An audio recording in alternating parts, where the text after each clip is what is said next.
waa qaybtii lixaad qisadii la magac baxday caashaqii hoyan waayey hormuud baa u soo dhacay. hani oo ah qof iska afgaaban waxay u muuqatay mid aan fahmin ammaanta uu Axmed u jeediyey, waxayna tiri mahadsanid walaal.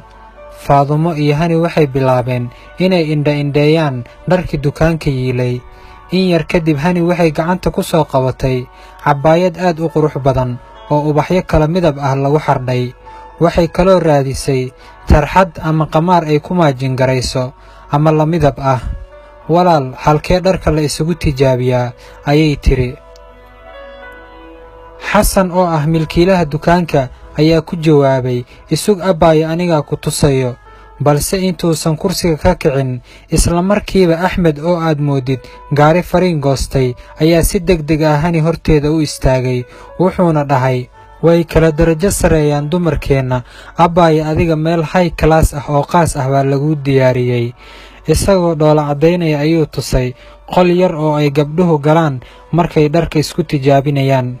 iridda intuu istaagay ayuu yidhi, cabsinayay ku gelin, weli may dhicin meel ilaalo ka qaba la idhahay inuu qof ka soo gudbo, isagoo ilbaabka ula jeeda.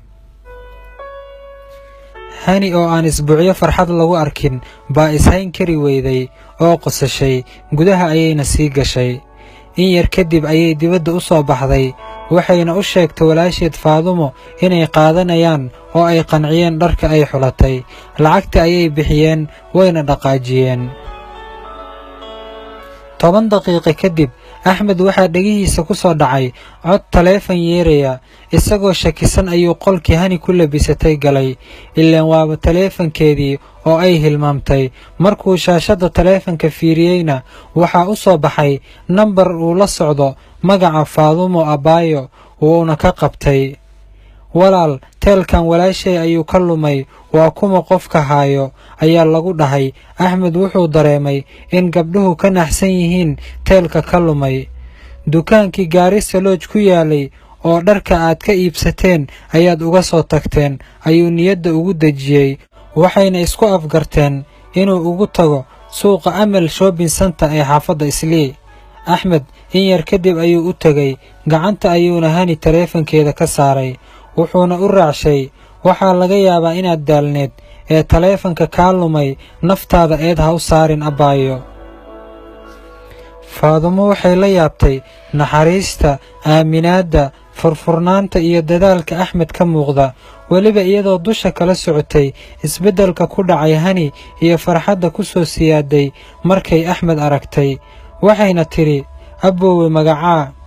hooyaday Axmed ayay iila baxday, laakiin qalbi dejiye dadkaa ii yaqaana. intaas markuu yidhi, hani oo qoslaysa ayaa ku warcelisay, qalbi dejiye walle inaad tahay, taas caddaynteeda maantaadna tustay. wayna qosashay. Faadumo iyo hani waxay Axmed ka codsadeen inuu u raaco meel kafeega laga cabo oo isla suuqa Amal ku dhex yaalla.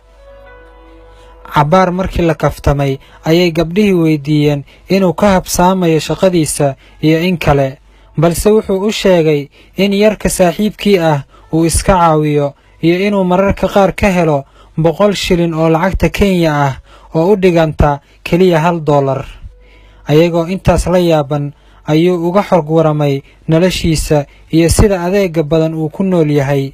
hani haba ugu darnaatee gabdhihii waxay la ciishoodeen xaalka Axmed.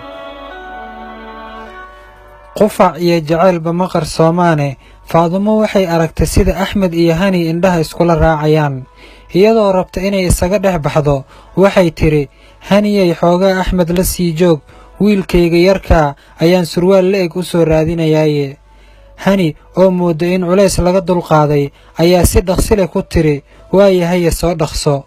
waxaa goobta isugu soo haray Axmed iyo hani.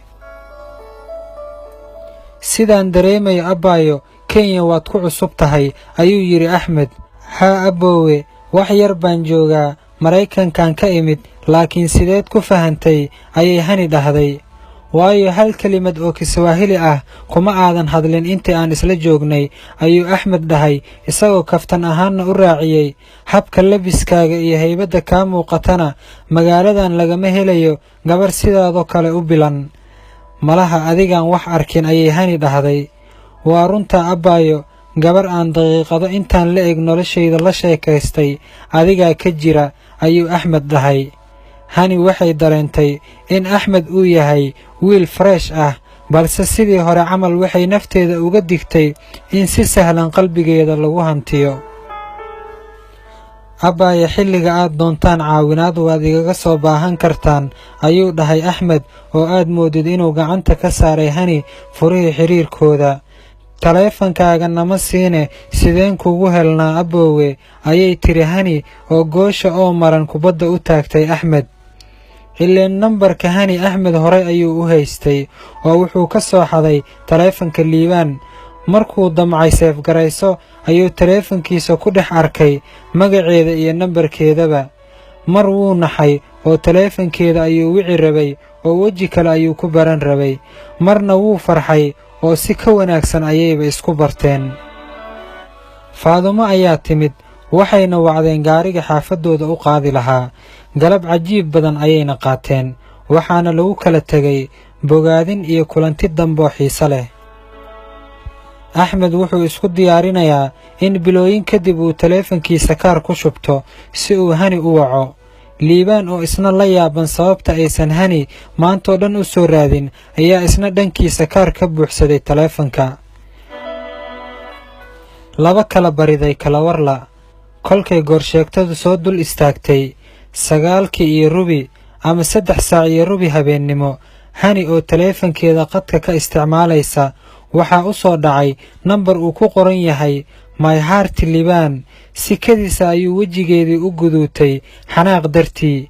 intay ku jartay ayay magaciisina ku beddeshay tuugada aabbahood. la soco qaybaha kale. qaybtanse maxaan ka baran karnaa? hadduu jiro saaxiib qaas oo aad jeceshahay inuu qisadan la socdo, halkan uga wac oo meeshan dheh, siina sheer gareeya.